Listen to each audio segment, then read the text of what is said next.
दोस्तों नमस्कार। UMS coaching classes में आप सभी का स्वागत है। आज हमारा जो टॉपिक होगा फिजिक्स से संबंधित होगा। फिजिक्स की जो फिजिक्स आज हम शुरू से स्टार्ट कर रहे हैं, ठीक है। तो फिजिक्स में जो भी टॉपिक होगा, जैसे कि फिजिक्स का जन्मदाता किसे कहा जाता है या जनक किसे कहा जाता है, फादर ऑफ फिजिक्स, ठीक है, ये सभी बातें हम देखेंगे। और फिजिक्स में जितने भी टॉपिक हैं वो हम देखेंगे, ठीक है। तो हम आज फिजिक्स से स्टार्ट कर रहे हैं ठीक है। सबसे पहले जो फिजिक्स का हमारा जो टॉपिक होगा, फिजिक्स का इंट्रोडक्शन होगा, ठीक है। भौतिक विज्ञान। भौतिक विज्ञान, देखो भौतिक विज्ञान का जो जन्मदाता है वो कौन है, किसको कहा जाता है? भौतिक विज्ञान का जनक, भौतिक विज्ञान का जनक, भौतिक विज्ञान का जनक न्यूटन को कहा जाता है, क्योंकि न्यूटन ने ही गुरुत्वाकर्षण के जितने भी नियम, न्यूटन ने अपने 3 नियमों के आधार पर विज्ञान की जो फिजिक्स है उसका वो प्रतिपादन किया, ठीक है। अब न्यूटन का जो फर्स्ट नियम है वो जड़त्व पे आधारित है, ठीक है। दूसरा जो नियम है द्रव्यमान संरक्षण नियम पर आधारित है या सवेग परिवर्तन पर आधारित है। जो तीसरा नियम है उसका क्रिया प्रतिक्रिया का नियम है। और जो गुरुत्वाकर्षण बल की जो खोज की थी वो किसने की थी? न्यूटन ने की थी, ठीक है। इसलिए न्यूटन को क्या कहा जाता है? भौतिक विज्ञान का जनक कहा जाता है। न्यूटन, न्यूटन को क्या कहा जाता है? भौतिक विज्ञान का जनक कहा जाता है, ठीक है। तो आधुनिक, ये तो क्या हो गया कि पहले जो भौतिक विज्ञान थी, भूतपूर्व जो भौतिक विज्ञान थी, उसका जनक कहा जाता है किसको? न्यूटन को। आधुनिक भौतिकी का जनक किसको कहा जाता है? आधुनिक भौतिकी, आधुनिक आधुनिक भौतिक विज्ञान का जनक, आधुनिक भौतिक विज्ञान का जनक, ठीक है। आधुनिक भौतिक विज्ञान का जनक कौन था? वो था अल्बर्ट आइंस्टीन। कौन था? अल्बर्ट आइंस्टीन, आइंस्टीन, ठीक है। जैसे कि आधुनिक भौतिक विज्ञान का जनक और भूतपूर्व जो पहले वाली जो फिजिक्स थी ठीक है। देखो आधुनिक भौतिकी का जनक किसको कहा जाता है? अल्बर्ट आइंस्टीन को कहा जाता है। भौतिक विज्ञान का जनक किसको कहा जाता है? न्यूटन को कहा जाता है। इसी प्रकार जीव विज्ञान का जनक अरस्तु को कहा जाता है, ठीक है। जीव विज्ञान का जनक किसको कहा जाता है? अरस्तु को कहा जाता है। जीव विज्ञान जिसे बायोलॉजी कहते हैं, इसका जनक किसको कहा जाता है? अरस्तु को, अरस्तु को कहा जाता है। फिर जो रसायन विज्ञान है, रसायन विज्ञान का जनक किसको कहा जाता है? केमिस्ट्री। इसको बायोलॉजी कहा जाता है, इसको केमिस्ट्री। रसायन विज्ञान का जनक कौन है? ओंतवो लेविजियर, ओंतवा लेवोजियर, लेवोजियर, ठीक है। ओंतवा लेवेजियर किसको कहा जाता है? रसायन विज्ञान के जनक को क्या कहा जाता है? ओंतवा लेवेजियर। फिर आता है खगोल विज्ञान, ठीक है। खगोल विज्ञान का जनक किसको कहा जाता है? ये सभी फिजिक्स में आते हैं, ठीक है। ये भौतिक विज्ञान, आधुनिक विज्ञान, खगोल विज्ञान, ये सभी क्या आते हैं? फिजिक्स में आते हैं। खगोल विज्ञान का जनक किसको कहा जाता है? खगोल विज्ञान का जनक, देखो खगोल विज्ञान का जो जनक है वो किसको कहा जाता है? कोपरनिक्स को कहा जाता है। किसको कहा जाता है? कोपरनिक्स को कहा जाता है, कोपरनिक्स को कहा जाता है। फिर जो दूसरा जो मतलब भूगर्भ विज्ञान का जो जनक है उसे क्या कहा वो किसे कहा जाता है? जेम्स हटन को कहा जाता है। भूगर्भ विज्ञान का जनक किसको कहा जाता है? जेम्स हटन को कहा जाता है। भूगर्भ, भूगर्भ विज्ञान का जनक,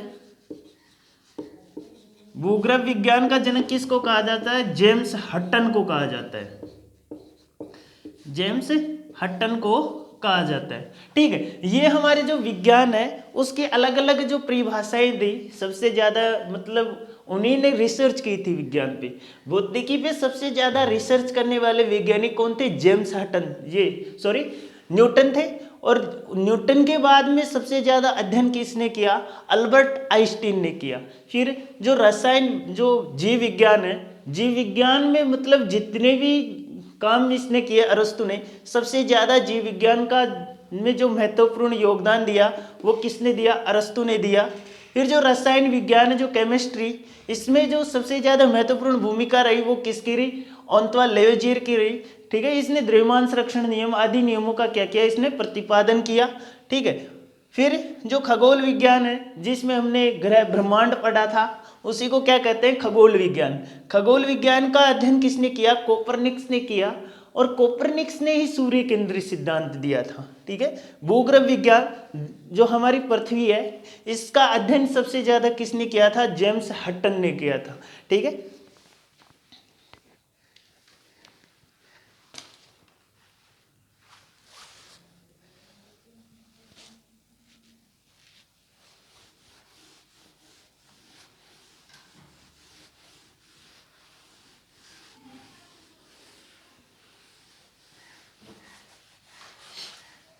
अब जो हमारी फिजिक्स है उसको स्टार्ट करते हैं हम। ठीक है, फिजिक्स में सबसे पहले स्टार्ट करने से पहले हमें मात्रकों की पद्धतियों के बारे में पता होना चाहिए। मात्रक कितने प्रकार के होते हैं? ठीक है, तो ये हमें पता होना चाहिए। ठीक है, तो हमें सबसे पहले मात्रक देखते हैं। मात्रक क्या होते हैं? मात्रक, इसको यूनिट बोलते हैं, इकाई। ठीक है, ये दो प्रकार की होती है। एक होता है व्युत्पन्न मात्रक, व्युत्पन्न मात्रक, एक होता है व्युत्पन्न मात्रक, और एक होता है मूल मात्रक। ठीक है, मूल मात्रक। ठीक है, व्युत्पन्न मात्रकों को बदला नहीं जा सकता है। ठीक है ना, व्युत्पन्न मात्रकों को क्या नहीं किया जा सकता है? बदला नहीं जा सकता है। और मूल मात्रकों को क्या किया जा सकता है? बदला जा सकता है। ठीक है, व्युत्पन्न मात्रक जो होंगे वो ही होंगे। ठीक है, अब देखो मूल मात्रक भी दो प्रकार के होते हैं। इसमें भी देखो, इसमें भी मात्रक अलग अलग होते हैं। ठीक है, इसमें दो मात्रक होते हैं। एक होता है रेडियन, रेडियन,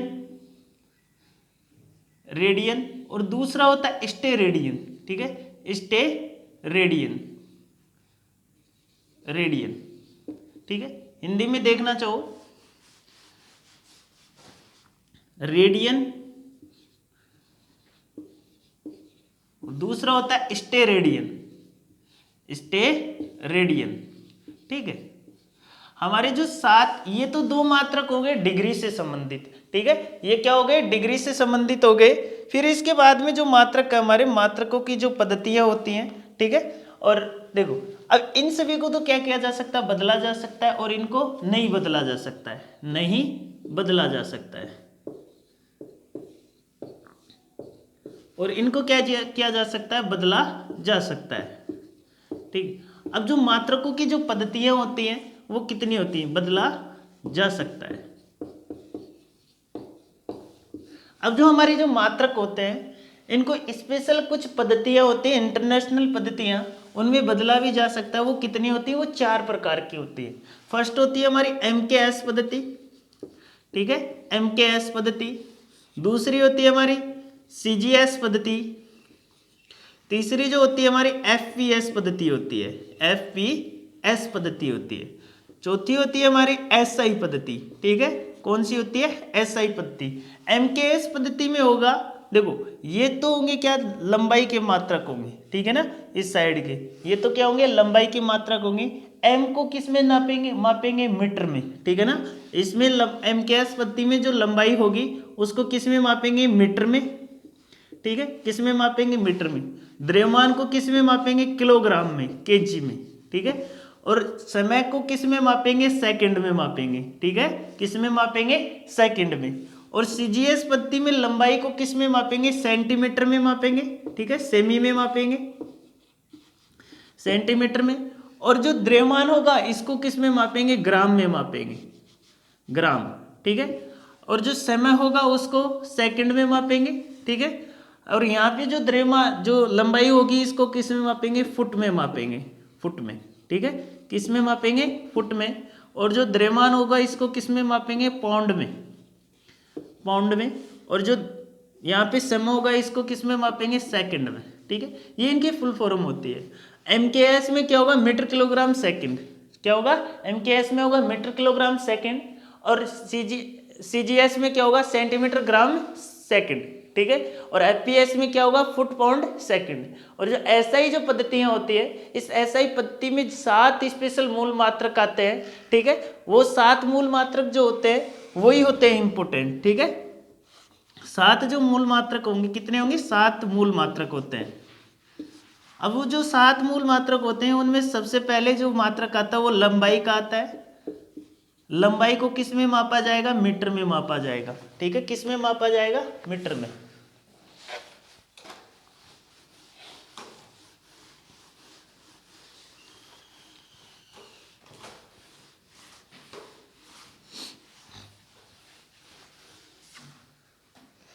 मूल मात्रक, ठीक है।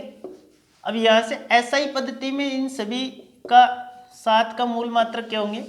फर्स्ट जो होता है एसआई पद्धति में लंबाई, लंबाई का मात्रक क्या होगा, लंबाई का मात्रक मीटर होगा। फिर आ जाता हमारा द्रव्यमान, द्रव्यमान का मात्रक क्या होगा, द्रव्यमान, द्रव्यमान को किलोग्राम में मापते हैं।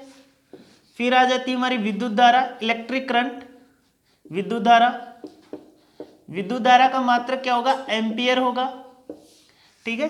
फिर आ जाती है हमारी तापमान, तापमान का मात्रक क्या होगा, तापमान को किस में मापते हैं, केल्विन में भी मापते हैं और सेंटीग्रेड में भी मापते हैं। फिर आ जाती पदार्थ की मात्रा, पदार्थ की मात्रा,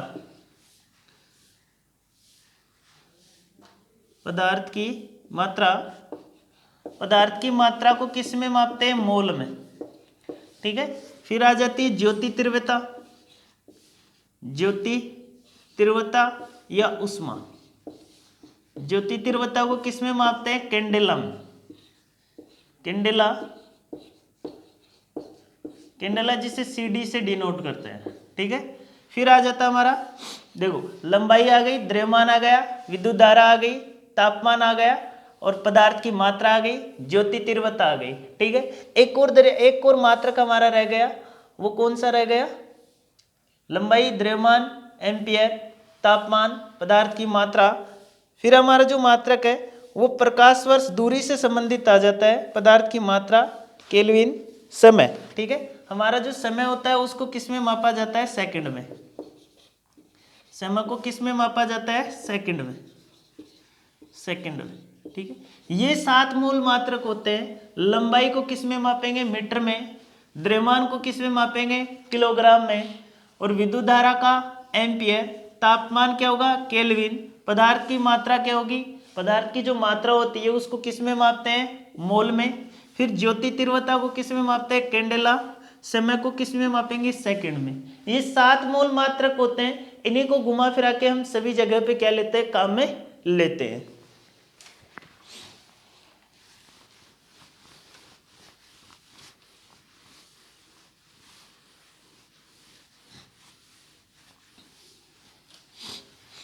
अब जो हमारा नेक्स्ट जो टॉपिक होगा, किसी भी पदार्थ की विराम अवस्था, ठीक है, क्या होगी, विराम अवस्था। वो देखो विराम अवस्था क्या होती है, विराम अवस्था,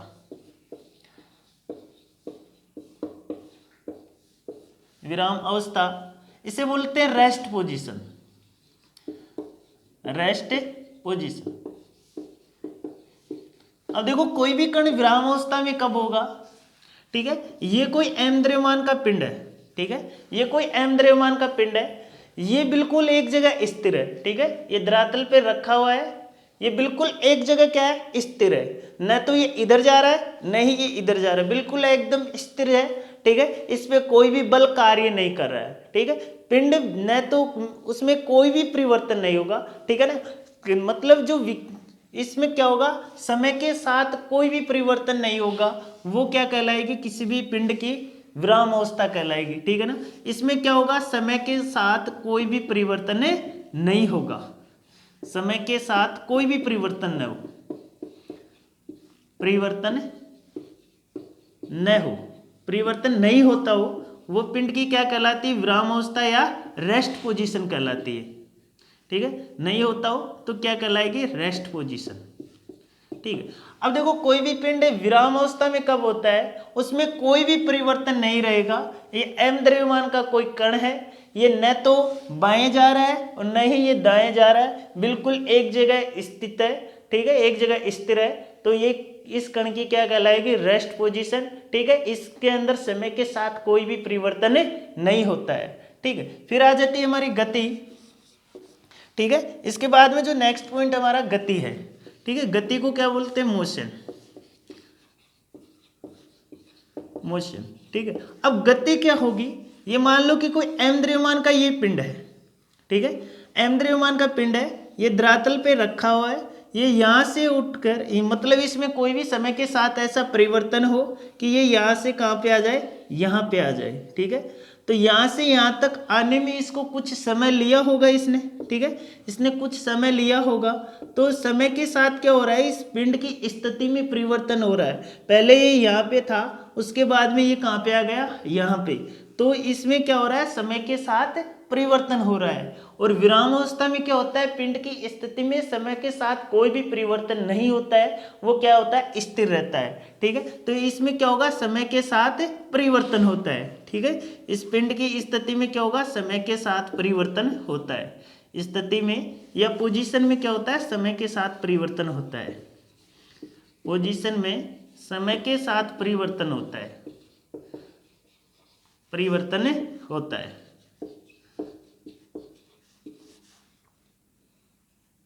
परिवर्तन होता है, ठीक है। ये क्या कहलाएगी, गति कहलाएगी।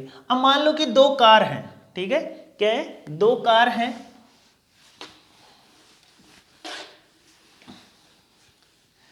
ये दो कार हैं, ये कार 1 है और ये क्या है, कार 2 है।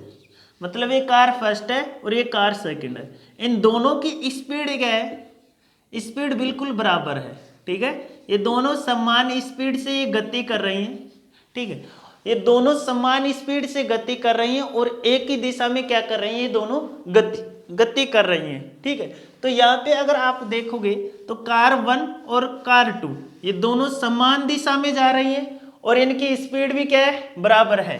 स्पीड भी क्या है, इन दोनों की बराबर है। तो ये पदार्थ की, मतलब जिस प्रकार हमने ये लिया, ठीक है, तो ये दोनों कार एक दूसरे के सापेक्ष तो क्या होंगे, रेस्ट पोजीशन में होंगी, विराम अवस्था में होंगी, ठीक है। ये एक दूसरे के सापेक्ष तो क्या होती हैं, रेस्ट पोजीशन में होती हैं। एक दूसरे के सापेक्ष, सापेक्ष क्या होती है, ये रेस्ट पोजीशन में होती हैं, क्या होती है, विराम अवस्था में होती हैं, ठीक है। अब ये एक दूसरे के सापेक्ष तो क्या होंगी, विराम अवस्था में होंगी। पर जो सड़क के किनारे जितने भी पेड़ पौधे होंगे, ठीक है, सड़क के किनारे जितने भी पेड़ पौधे होंगे उनके सापेक्ष क्या होंगे, ये पेड़ पौधों के सापेक्ष क्या होंगी, गति में होंगी, ठीक है। सड़क के किनारे जितने भी पेड़ पौधे होंगे, ठीक है, उनके सापेक्ष क्या होंगी, गति में होंगी। पेड़ों के सापेक्ष क्या होंगी, गति में होंगी।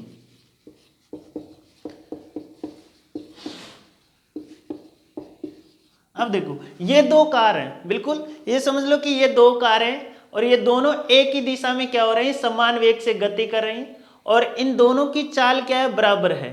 ये जैसे जैसे जाएंगी तो रोड, सड़क के किनारे पे जो पेड़ पौधे होंगे उनके सापेक्ष तो क्या होंगी, ये गतिशील होंगी और एक दूसरे के सापेक्ष क्या होंगी, ये विराम अवस्था में होंगी। ये क्या कहलाती है, गति कहलाएगी, ठीक है। इसको क्या कहते हैं, गति।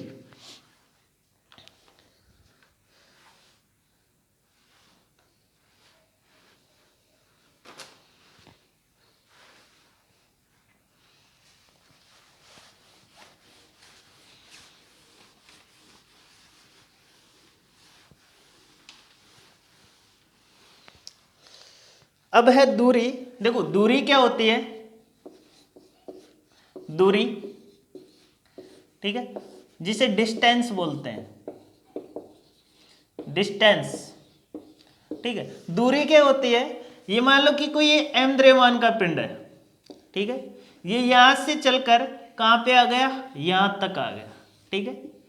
तो यहां से यहां तक इसको आने में कुछ ना कुछ तो लंबाई होगी ये, ठीक है। यहां से यहां तक आने में इसने कुछ समय लिया होगा और कुछ दूरी चली होगी। मान लो कि इसने L लंबाई चली, ठीक है। अब देखो समय अंतराल, यदि किसी निश्चित समय अंतराल में कोई दूरी अगर हम चलते हैं, उसको कोई भी लंबाई हम तय करते हैं, उसको क्या कहते हैं, दूरी कहते हैं। ठीक है, यहाँ से यहाँ तक इसको आने में कुछ निश्चित समय अंतराल में इसने क्या किया होगा, निश्चित लंबाई को तय किया होगा। या फिर ऐसे बोल दे, कोई भी गतिमान कण किसी निश्चित समय अंतराल में या किसी निश्चित समय में कोई भी दूर लंबाई तय करता है, उसी को क्या कहते हैं, दूरी कहते हैं। ठीक है, और दूरी देखो अब यहाँ से इसको क्या कहेंगे, किसी निश्चित समय अंतराल में या किसी गतिमान कण द्वारा, किसी गतिमान कण द्वारा तय की गई लंबाई को क्या कहते हैं,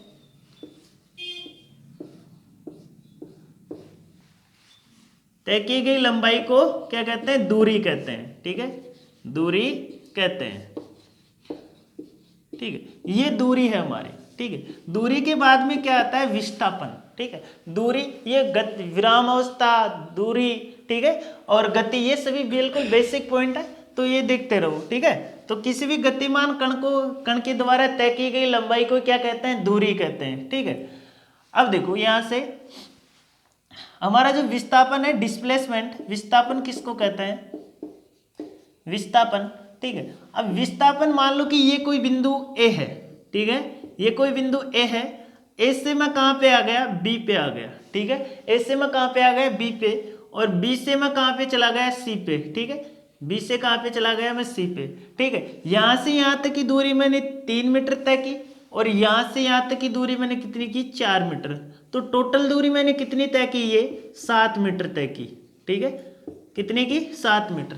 अब विस्थापन क्या होता है, बिंदु ए और सी के बीच की जो सीधी दूरी होगी, इसी को क्या कहते हैं, विस्थापन कहते हैं। अब मैंने बिंदु ए और सी के बीच की कितनी दूरी तय की, ठीक है, तो यहाँ से ये 3 मीटर और यहाँ से 4 मीटर, मतलब ये तो ऐसे, मतलब ये इस कोण प्रकार की दूरी होगी, मतलब यहाँ से यहाँ तक की, मतलब ये तो बहुत लंबा रास्ता हो गया।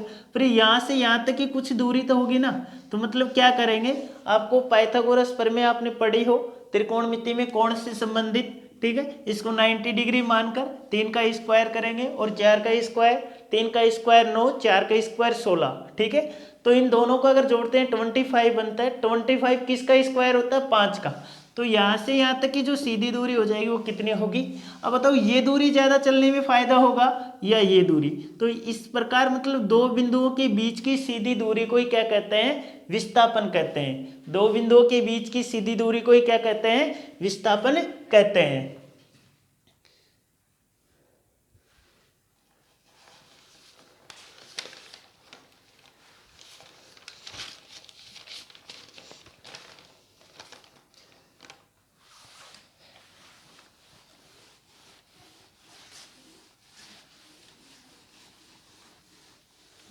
फिर इसके बाद में आती है चाल, स्पीड। स्पीड क्या होती है, चाल। देखो, चाल किसे कहते हैं,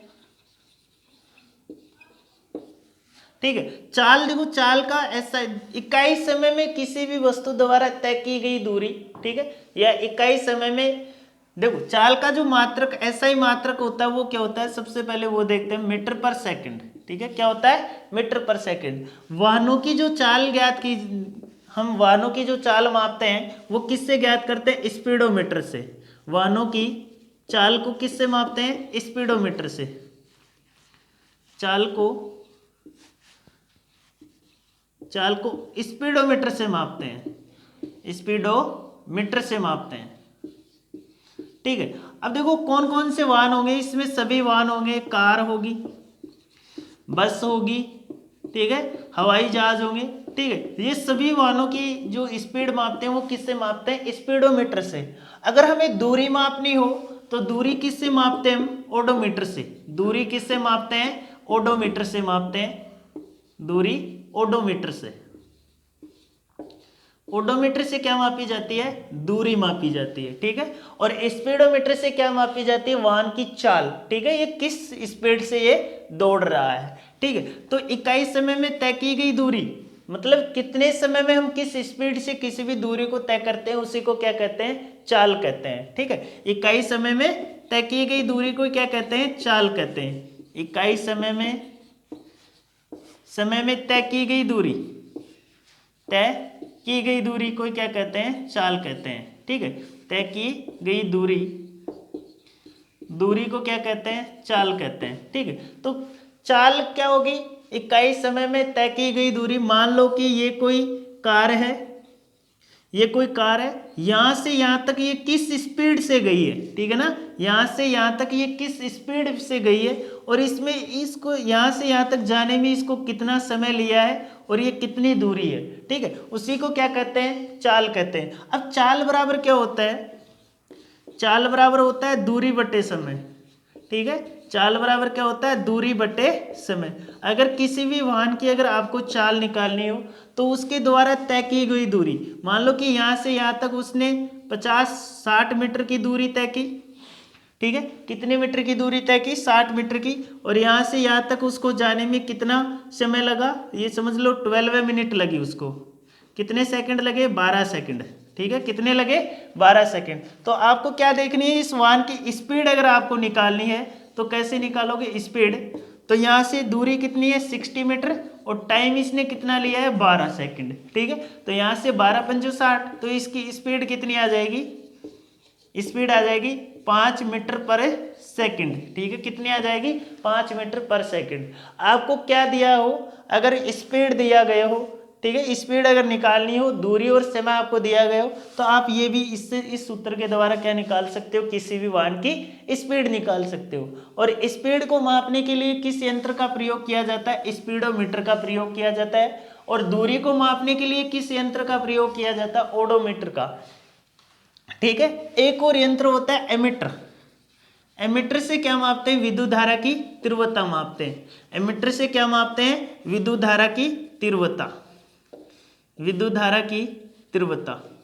ठीक है, एमीटर से विद्युत धारा की तीव्रता हम माप सकते हैं। ठीक है, तो सबसे पहले हमने चाल देखा, चाल का जो मात्रक होता है वो क्या होता है, मीटर पर सेकंड होता है। वाहनों की चाल, बस, कार आदि हवाई जहाज की जो कार स्पीड मापी जाती है वो किससे मापी जाती है, स्पीडोमीटर से। इकाई समय में तय की गई दूरी को क्या कहते हैं, चाल कहते हैं। ठीक है, चाल बराबर क्या होता है, दूरी बटे समय होता है।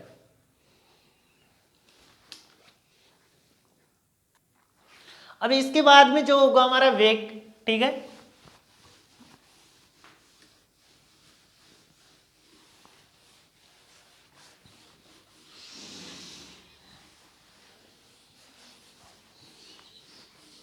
देखो वेग क्या होता है। ठीक है, वेग, वेलोसिटी जिसे हम कहते हैं वेग। ठीक है, वेलोसिटी, वेलोसिटी। ठीक है, अब वेलोसिटी क्या होगी, अब कोई भी वस्तु है, ठीक है, कोई भी वस्तु है, वो इकाई समय अंतराल में, मतलब किसी निश्चित समय अंतराल में वो कोई भी दूरी तय करती है, उसी को क्या कहते हैं, वेग। और वेग का मात्रक क्या होता है, मीटर पर सेकंड होता है। वेग का मात्रक क्या होता है, ऐसा ही मात्रक मीटर पर सेकंड होता है। वेग का मात्रक मीटर पर सेकंड होता है। ठीक है, और इस वेग क्या है, एक सदिश राशि है। वेग क्या है, सदिश राशि है। ठीक है, सदिश राशि है। वेग की क्या होती है, एक निश्चित दिशा होती है, और इसका मात्रक क्या होता है, मीटर पर सेकंड होता है। अब ये इसकी जो डेफिनेशन होती है वो क्या होती है, इकाई समय अंतरालों में तय की गई दूरी, इकाई समय अंतरालों में तय की गई दूरी। ठीक है, तो वेग क्या होता है, इकाई समय अंतरालों में या किसी भी वस्तु द्वारा एकांक समय अंतरालों में तय की गई दूरी। ठीक है, वेग देखो क्या होगा, एक किसी भी वस्तु द्वारा, किसी भी वस्तु द्वारा, वस्तु द्वारा, वस्तु द्वारा एकांक समय अंतरालों में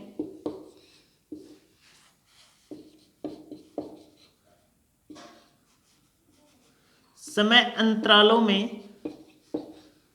तय की गई दूरी या तय किया गया विस्थापन, एकांक समय अंतरालों में उत्पन्न विस्थापन में तय किया गया विस्थापन या उत्पन्न विस्थापन,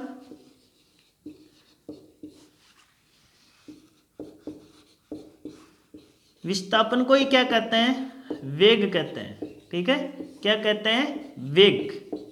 ठीक है, अब मान लो कि ये कोई वस्तु है, m द्रव्यमान की है, इसको यहाँ से यहाँ तक किसी भी स्पीड से लेकर गए, ठीक है, 1 मिनट में इसको यहाँ से यहाँ तक लेकर गए, तो ये इसके बीच में जो डिस्प्लेसमेंट होगा, जो विस्थापन होगा यहाँ से यहाँ तक की दूरी, ठीक है, इसको क्या कहते हैं, एकांक समय अंतरालों में, मतलब 1 सेकंड में तय की गई दूरी को ही क्या कहते हैं, वेग, ठीक है, इसको क्या कहेंगे, वेग। और वेग का मात्रक क्या होता है, मीटर पर सेकंड। और वेग क्या है, एक सदिश राशि है, ठीक है, क्या है, एक सदिश राशि है। इसके बाद में हमारा होता है एक्सीलरेशन, त्वरण, ठीक है, त्वरण बहुत ही शानदार टॉपिक है,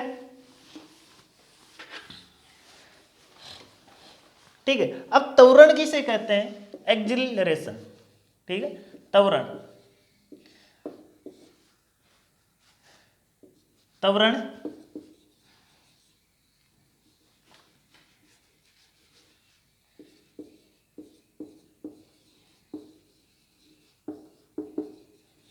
ठीक है। अब त्वरण क्या होता है, इकाई मतलब कोई भी वस्तु होगी उसके वेग में परिवर्तन की दर को क्या कहते हैं, त्वरण कहते हैं, ठीक है। किसी भी वस्तु के वेग में परिवर्तन की दर, ठीक है, वस्तु के वेग में परिवर्तन की दर, वस्तु के वेग में परिवर्तन की दर को ही क्या कहते हैं, त्वरण कहते हैं। वेग में परिवर्तन की दर को क्या कहते हैं, त्वरण कहते हैं, त्वरण कहते हैं। अब देखो कोई भी वस्तु होगी वो एक निश्चित स्पीड से जाएगी या निश्चित वेग से जाएगी, अगर उस वेग में अगर हम कोई भी परिवर्तन कर देते हैं उसी को क्या कहते हैं, त्वरण कहते हैं। त्वरण क्या होता है, ए वेक्टर बराबर del v upon del t, ठीक है, del v upon del t, del v upon del t. अब देखो इसके वेग में परिवर्तन को क्या दर्शा रहा है, ये डेल जो है, ये डेल इसके वेग में परिवर्तन को दर्शा रहा है, और डेल्टा टी इसके समय में परिवर्तन को दर्शा रहा है। अगर किसी भी वस्तु के वेग में समय के साथ परिवर्तन हो या उसके वेग में परिवर्तन हो, ठीक है, उसी को क्या कहते हैं, त्वरण कहते हैं। किसी भी वस्तु के वेग में परिवर्तन की दर को ही क्या कहते हैं, त्वरण कहते हैं। और वेग में परिवर्तन की दर कब होगी, उसके समय के साथ उसके वेग में परिवर्तन होता है, ठीक है। अब त्वरण का जो मात्रक होता है वो क्या होता है, ऐसा ही मात्रक मीटर पर सेकंड स्क्वायर होता है। क्या होता है, मीटर पर सेकंड स्क्वायर होता है।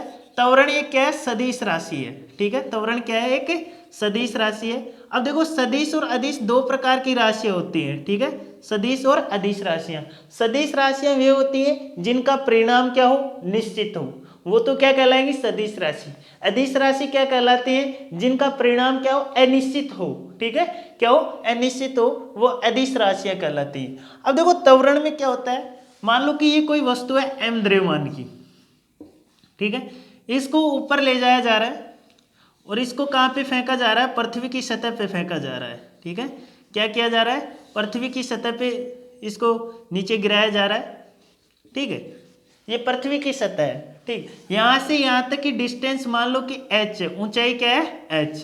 किसी भी वस्तु को h ऊंचाई से नीचे की ओर फेंका जाता है, पृथ्वी की सतह की ओर फेंका जाता है, तो उसकी वो वस्तु जैसे जैसे पृथ्वी की ओर आएगी तो उसका वेग क्या होता है, बढ़ जाता है। वेग क्या होता है, इसका बढ़ता है, ठीक है, वेग क्या होगा, उसका बढ़ता है, ठीक है। अब देखो ये वस्तु जैसे जैसे नीचे आएगी इसका वेग बढ़ता है, ठीक है, और वस्तु को जैसे जैसे नीचे आती है वेग बढ़ता है, और जैसे जैसे नीचे आएगी तभी उसका त्वरण भी क्या होता है, धनात्मक होता है, त्वरण भी क्या होता है, बढ़ता है, ठीक है। वस्तु नीचे की ओर आएगी तो उसका त्वरण भी क्या होगा, बढ़ेगा, ठीक है, क्या होगा, बढ़ेगा या धनात्मक होगा, एक ही बात है। त्वरण क्या होता है, धनात्मक होता है। अगर किसी वस्तु को नीचे से ऊपर की ओर फेंका जाता है तो उसका त्वरण क्या हो जाता है, कम हो जाता है।